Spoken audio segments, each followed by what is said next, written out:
السلام عليكم، كي دايرين؟ لاباس عليكم؟ نتمنى تكونوا بخير وعلى خير وفي احوال طيبه. اليوم ان شاء الله غادي نشارك معكم بسطيله ديال الدجاج محليه بالتمر ومرافقه بالبريوات ديال اللوز والشريحه. كيف كتعرفوا التمر كيتواتى مع الشريحه، وصراحه هاد البسطيله كتجي غزاله ورائعه وهماويه ولذيذه. نتمنى تجربوها وتنال الاعجاب ديالكم. وعلى بركه الله نبداو ان شاء الله بالمكونات اللي غادي نحتاجو البسطيله ديالنا. بالنسبه للمكونات عندي هنايا الدجاج. بالنسبه للدجاج غسلته مزيان، حيدت له الجلده ديالو والشحمه اللي كتكون فيه، وكنغسلوه بالماء والملحه والسكينجبير والحامض، وكنغسلوه نعاودو نشلوه ونديروه في الشبيكات يتسقطر ليله كامله حتى كينشف لينا مزيان باش كيجينا زوين في البسطيله ديالنا وكيجي ناشف. هذا هو السر ديال الدجاج ديال البسطيله. وبالنسبه للدجاج يمكن لكم تعملوا الدجاج كامل، انا هنا عملت الفخيضات متوفرين عندي. وبالنسبه للقياس راه عملت قياس ديال بسطيله كبيره. هنا ضفت شويه ديال الملحه على حسب الذوق، ومعلقه كبيره ديال الخرقوم البلدي، ومعلقه كبيره كذلك ديال السكينجبير. وهنا وضعت معلقه صغيره ديال البزار الابيض. سمحوا لي البنات ما تصوراتش، جاتني مكالمه وتحبس لي التصوير، اعتذر. وضفت كذلك معلقه صغيره ديال قعقله وبسيبيسه، وضفنا شويه ديال الزعفران الحر. اللي ما عندها الزعفران الحر يمكن لكم تعوضوه بضمه ديال الزعفران. الا عملتوا الضمه ديال الزعفران حاولوا ما ديروش الملحه. صافي. نلبس الدجاج ديالنا ديك التوابل كامله حتى كيتلبس مزيان بديك التوابل اولا الاقامه، باش كيجي ملبس بالتوابل وكيدخل في ديك التوابل وكيجي بنين.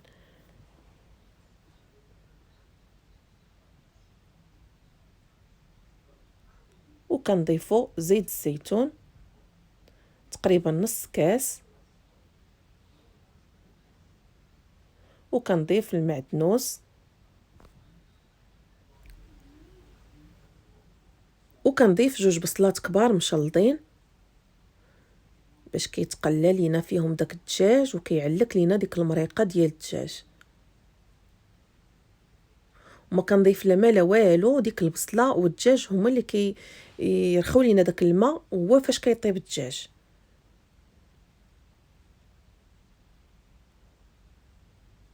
واللي بغى يزيد الماء يزيدو. انا هذه هي الطريقه باش كنطيب الدجاج ديال البسطيله. صافي كنحاول نعمل البصله تحت الدجاج، ونضيف 2 عويدات ديال القرفه. صافي. وكنحط الطنجره ديالنا تقلى حتى كتقلى لينا مزيان. هنا في هذا الاثناء ما كنضيف لا ما لا والو، ديك البصيله والدجاج هما اللي كيرخيو لي الماء ديالهم فاش كيطيب. الدجاج والبصله دائما كيرخيو الماء ديالهم فاش كيطيب ليا الدجاج. اللي بغى يضيف الماء يضيفو، انا ما كنضيفش الماء. هنا كيف كتشوفوا معايا راه بدا كيتقلى لي الدجاج، كنسد عليه ونخليه. هنا غنضيف 3 ديال الحبيبات ديال المسكه الحره، وكنخلي الدجاج حتى كيطيب. هنا بعد ما طاب لي كنحيد الدجاج ونصفيه في شبيكه. نحاولوا ما نهزوش ديك البصيله اللي طاب فيها، نهزو غير الدجاج ونخليوه يتسقطر حتى يبرد لينا عاد نحلوه.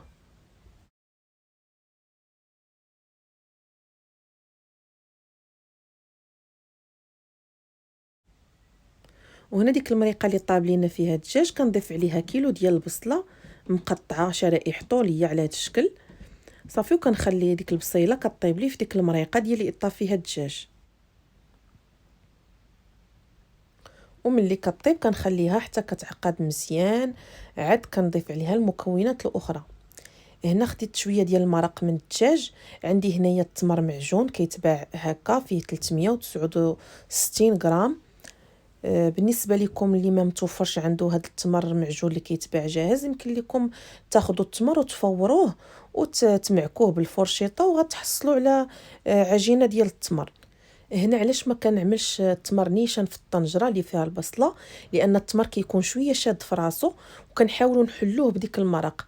اما الا وضعناه في الطنجره نيشان غادي ما غاديش يتخلط لينا مع البصله مزيان، وغيبقاو لينا دوك الطروفه ديال التمر ما كيجيش مخلط مزيان. من الاحسن تحلوه بهاد المريقه بالفرشيطه مزيان، باش ملي كديروا في المريقه ديالكم اولا الدغميره ديالكم كدغيا كيتخلط لينا بسهوله. صافي هنا كنخدمو مزيان بديك الفرشيطه، وكنضيف الكميه اللي بقات لي من المرق وكنخلط، وكنحصل على هاد القوام ديال التمر بهذا الشكل هذا كيف كتشوفوا معايا.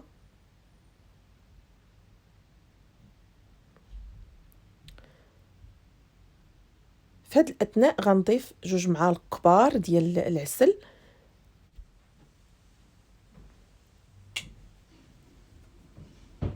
وكنخلطهم مع بعض.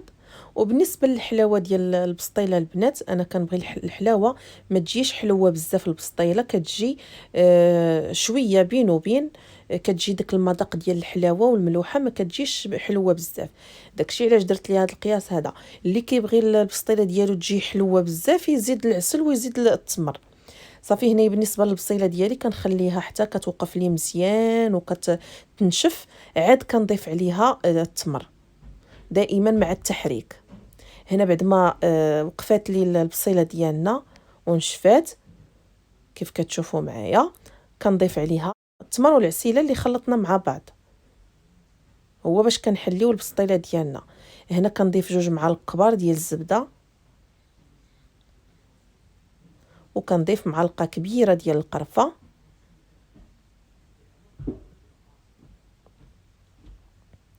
وكنخلط المكونات كاملين مع بعض كيف كتشوفوا معايا. داك التمر دغيا كينسجم لينا مع البصيله ديالنا وكيكون ساهل ودغيا كيتخلط. هاد الطريقه البنات راها زوينه، غير جربوها راه غادي تعجبكم ان شاء الله. صافي وكنوضع الطنجره ديالي فوق البوطه ونخليها واحد شويه حتى تعقد لي شويه مزيان. صافي وكنحيدها. هنا الدجاج بعد ما برد لي وتسقطر مزيان كنحاول نحلو ونحيد ليه العظيمات ونحيدوا ليه دوك الكريوشات اللي تيكونوا في الفخيضات. صافي وكنحلوه بهذه الطريقه اللي هي سهله ومعروفه. نحاولوا ما نفرتوش بزاف، نخليوه شويه بحال هذا القياس هذا كيف كتشوفوا معايا، لان ملي كنزيدوا نخلطوه مع البصله كيعاود يزيد يتحل. صافي كنكمل بنفس الطريقه حتى كنسالي الكميه اللي عندي كامله. نبدا قولي كيف كافة البشر باسم رحيم الرحمن، خالق كل شي مزيان، وصلت احلى النبي العامر وجهه بضياء الجنان، وصحابه في كل زمان. يا بنت السلطان انا خديم وانت صاحبك بالشان، بيني وبينك بيبان زهرة دفلة في الكون قايمة، زينك شحال يبان مرارو عد بشبان. هنا بعد ما وقفات لي ديك البصيله وتعسلات وتعلكات كيف كتشوفوا معايا، كنضيف عليها الدجاج.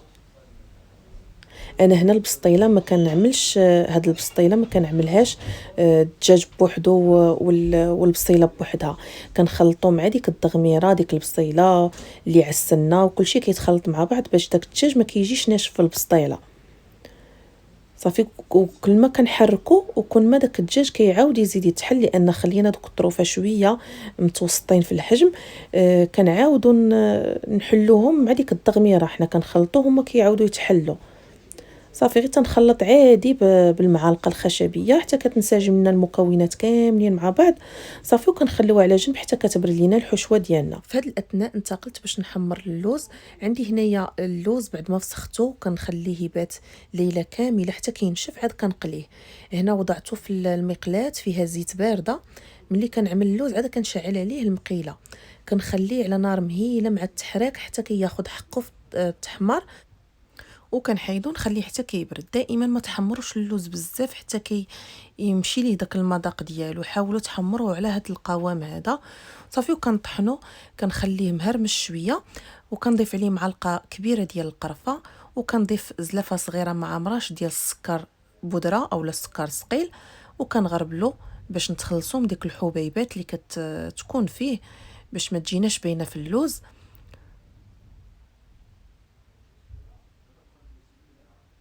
صافي وغادي نخلط المكونات كاملين مع بعض، نحاولوا نخلطوا داك اللوز ديالنا مع السكر، وكنضيف الزبده دايبه على اللوز ديالنا وكنخلط مزيان مزيان باش كيتيدم لينا داك اللوز وما كيجيش ناشف. صافي كنخلطوه مزيان مزيان ونخليوه على جنب. وهنا غادي ننتقل باش نمونطي البسطيله ديالنا. بالنسبه للمونطاج ديال البسطيله راه ساهل وبسيط. عندي هاد الورقه ديال الفيلو الرقم 4، دائما كنخدم بهذا الرقم 4. هاد الورقه كتباع مجمده، كنجيبها وكنحيدها نهار قبل من المجمد حتى كترخف على خاطرها باش كتجينا الورقه ساهله في الحلان ديالها. وفي هذا الاثناء كندهن الطاوه ديالي بالزبده مزيان مزيان، وكنبقى ناخذ بالوريقه وكنوضعها في الطاوه وكندهنها مزيان. هاد الورقه ديال الفيلو راه كتبغي الزبده باش كتجي مقرمشه وكتجي غزاله وكتجي لذيذه. البنات غير جربوها راه غادي تعجبكم، ما تخافوش منها صراحه كتجي احسن من الورقه الاخرى. هاد الورقه صراحه انا دائما كندير بها البساطل، كتجي رائعه. غير ما تخافوش منها، راه بزاف ديال البنات كيقول لك تتهرس وهذه، غير سيروا معاها شويه بشويه وحاولوا تجبدوها يوم قبل وحيدوها من الثلاجه، خلوها غير برا في الكوزينه حتى الغد ليه واستعملوها باش كترخف مزيان وكتطلق وكتحليكم بسهوله. هنا كنبقى نوضع ورقه فوق ورقه حتى كنقاد لاباز ديالي وكندهن في نفس الوقت بالزبده. بالنسبه للزبده راه كندوبها وكنتخلص من داك الماء ديالها عاد كنستعملها. هنا كنبدا نوضع ورقه وكنخرج الاطراف ديالها برا كيف الطريقه اللي كنديروا في البسطيله العاديه. نعمل نص ديال الورقه لداخل والنص باش نطويو البسطيله ديالنا بهذه الطريقه، وكندهن كنعمل ورقه على ورقه وندهن وغادي حتى كنكمل الدوره ديالي. هنا علاش كنعمل الورقه بزاف؟ باش كنقاد لاباز ديالنا باش ما تخرجش لينا الحشوه من الجوانب وما ما تفزرش لينا الورقه بالحشوه. كنعاود نعمل دوره اخرى. هنا عملت الدوره الاولى وغندير الدوره الثانيه. كنبقى نعمل في الورقه وندهن بنفس الطريقه حتى كنسالي الدوره الثانيه. صافي وكتكون عندنا لاباز ديال البسطيله مقاده.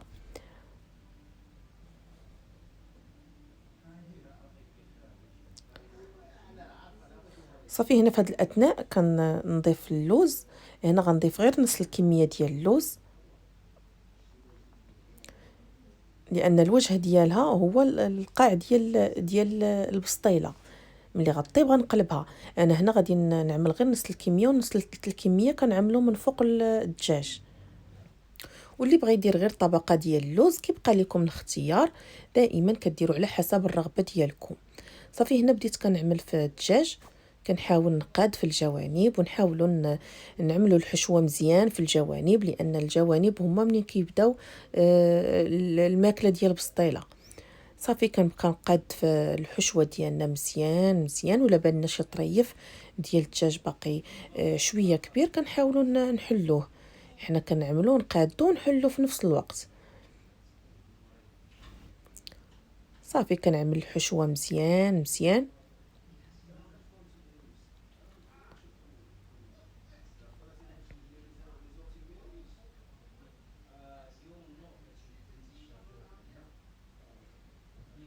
وكنضيف النصف المتبقي ديال اللوز ديالنا. هاد الطريقه اللي درت كتبقى اختياريه، اللي بغى يدير بحال هاد الطريقه يديرها واللي ما بغاش لكم الاختيار. يمكن لكم تعملوا غير طبقه ماشي مشكل. صافي كنوزع اللوز ديالي مزيان في الجوانب. صدقوني البنات هاد الطريقه راه كتجي غزاله، وخصوصا الدجاج كيجي زوين وما كيجيش ناشف، كيجي رائع. غير جربوا هاد الطريقه راه غادي تعجبكم ان شاء الله. في هاد الاثناء كنبدا نلمط في البسطيله ديالنا مع الدهن كيف كتشوفوا معايا. كنجمعوا دوك الوريقات وكنبداو ندهنوا بالزبده باش كتجينا ملي كطيب كيدخل فيها داك الطياب وكتجي مقرمشه وكتجي محمره وزوينه. نحاولوا حنا كنطويو وحنا كندهنوا، حنا كنطويو وحنا كندهنوا بالزبده الزبده هي اللي كتخليها كتجي زوينه وكتجي مقرمشه وكتبقى مقرمشه ما كتلوى ما حتى شي حاجه. وكنبقى نطوي وندهن حتى كنسالي الطويان ديال البسطيله ديالنا. بالنسبه للزبده حاولوا ما تبالغوش ثاني بزاف في الزبده، المهم كندهنوا عيننا ميزاننا، ما نحاولوش نكثروا ثاني بزاف وديك البسطيله كتجي مبشغطه بالزبده وكتجي عامره بزاف بالزبده. دائما ندهنوا بالقياس باش تجينا البسطيله ديالنا هي هذيك وتجي مقاده وزوينه وتجي محمره لهذيك الوريقه وما تجيش ثاني مدمه بزاف باش ما تقهمش الواحد دغيا. صافي هنا كنبقى ندهن، واخا تهرست لكم الورقه ماشي مشكل، غير دهنوها بشويه ديال الزبده وبقاو طيو ودهنوا. صافي في هذه الاثناء انا ساليت دابا الطويان ديالها. نبدا قولي كيف كافة البشر بسم رحيم الرحمن، خالق كل شي مزيان، وصلت احلى النبي العامر وجهه بضياء الجنان، وصحابه في كل زمان. يا بنت السلطان انا خديم وانت صاحبك بالشان، بيني وبينك بيبان زهرة دفلة في الكون قايمة، زينك شحال يبان مرار وعد بشبان مصار كله. وهنا انتقلت للمرحله ديال الطلماط، كنحاول نغطي ليها الوجه ديالها بالورقه ونطوي داك الوريقه ديالنا في الجوانب وندخلوها تحت البسطيله ديالنا. واخا كتبان لكم الورقه كتقطع ماشي مشكل، غير نتوما كطويو وانتوما كدهنوا حتى كنقادوا ليها الوجه ديالها مزيان. نبدا قولي كيف كافة البشر بسم رحيم الرحمن، خالق كل شي مزيان، وصلت احلى النبي العامر وجهه بضياء الجنان، وصحابه في كل زمان. يا بنت السلطان انا خديم وانت صاحبك بالشان، بيني وبينك بيبان زهرة دفلة في الكون قايمة، زينك شحال يبان مرار وعد بشبان مصار كله فوق.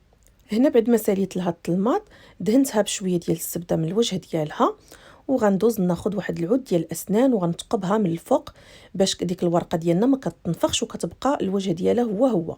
كندخلها الفران درجه حراره مهيله حتى كطيب لينا مزيان ونحاولوا نعملوها في الوسط ديال الفران، ما نديروهاش لتحت باش ما تحرقش لينا ديك الحشوه وتحرق لينا حتى الورقه. كطيب على خاطرها وتاخذ حقها في الطياب وتحمر مزيان عاد نقدموها. بالنسبه للتزيين غادي نحتاج السكر كلاصي، اللوز محمر ومهرمش، عندي التمر معجون عملت النص ديالو عملته شكل صبيعات، عملت النص ديالو فنته في البيستاج والنص عملت فوق الويزات. عندي كذلك بيض السمان عملت فيه دوك العويدات ديال السنان باش يمسك لينا في البسطيله، وعندي البريوات اللي عملتهم باللوز والشريحه. الا بغيتوا الطريقه ديالهم كتبوها لي في لي كومونتير ونشاركها معكم ان شاء الله. صراحه كيجيو رائعين، وكيف كتعرفوا البسطيله محليه بالتمر والبريوات بالشريحه كيجيو مواتين. وكذلك عندي العسل. وهذه هي البسطيله ديالنا بعد ما طابت وتحمرات، هذا هو الشكل ديالها. غنحاول نقلبها في الطبق ديال التقديم.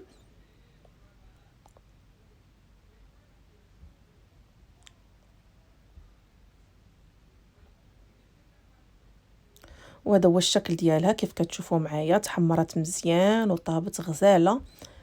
كنحاولوا نقادوها، وفي هذه الاثناء كنجيب العسل وكنحاول ندهنها من الجوانب بهذه الطريقه هذه. نحاول نعملها من الجوانب ندهنها مزيان باش ملي نعمل فيها ملي نعمل فوقها اللوز مهرمش كيشد لينا وكيمسك لينا وكيجي المنظر ديالو زوين. بالنسبه للتزيين البنات يمكن لكم تزينوا باي حاجه بغيتو، يمكن لكم تدهنوها كامله بالعسل وديروا فوقها اللوز مهرمش او اللوز ايفيلي، او لا ديروا غير السكر والقرفه. يعني ماشي ضروري ديروا كاع هاد المكونات هادو اللي عملت انايا. صافي كندهنها مزيان من الجوانب عفوا. صافي وكنبدا نعمل في اللوز ديالنا. هنا قبل ما نعمل اللوز عملت التبصيل باش ملي نبدا نعمل في اللوز ونقادو كيجينا على شكل دائره، كيجي مفيني وكيجي زوين. صافي كنثبت اللوز مزيان في الفوق ديال البسطيله ديالنا، وكندير كذلك حتى من الجوانب. ودائما التزيين تيبقى يرجع لكم، انا دائما كنغير في التزيين صافي كنكمل حتى كنسالي وكنحيد هاد الطبيصيل هذا وكنعمل طبسيل اخر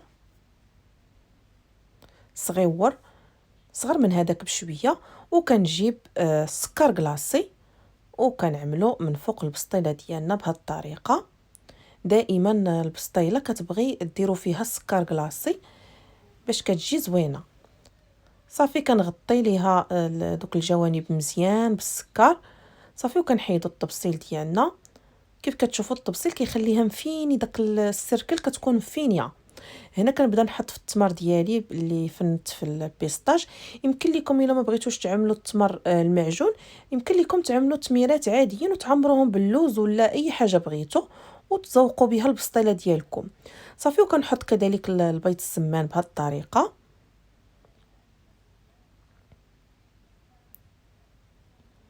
حتى كنكمل. ودائما كيف قلت لكم التزيين كيرجع لكم، واي حاجه موجوده عندكم يمكن لكم تزينوا بها، ماشي ضروري هادشي كامل. وكناخذ البريوات وكنستفهم بهذه الطريقه وكندورهم على ديك السيركل اولا ديك الدائره كامله حتى كيعطينا واحد المنظر غزال، ودائما التزيين تيرجع لكم. كنجيب شويه ديال الورد البلدي وكنعملو في الوسط. انا دائما كيعجبني الورد البلدي نزين به البساطل والحلوى. بغيت نشارك معكم هذا الشكل ديال التزيين الثاني اللي كنت عملت. ما فيش البريوات صراحه، درت غير التمر معجون كويرات وفنته في اللوز مهرمش وزينته بالبيستاج وبيض السمان والسكر الثقيل واللوز ايفيلي.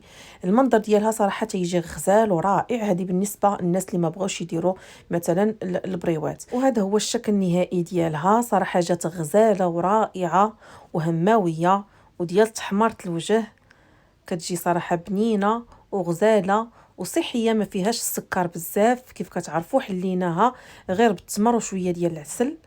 نتمنى هاد الوصفه ديال اليوم تجربوها وتعجبكم ان شاء الله. زهرة دفلة في الكون قايمة، زينك شحال يبان، مرارو عالدب شبان. مسار كله فوحة بالعطر ولباس كل الوان، تبتيني بعلان. وهنا كنقطعها معاكم ونوريكم كيف كتجي من الداخل. صراحه كتجي مقومه وكتجي البسطيله عامره وغزاله.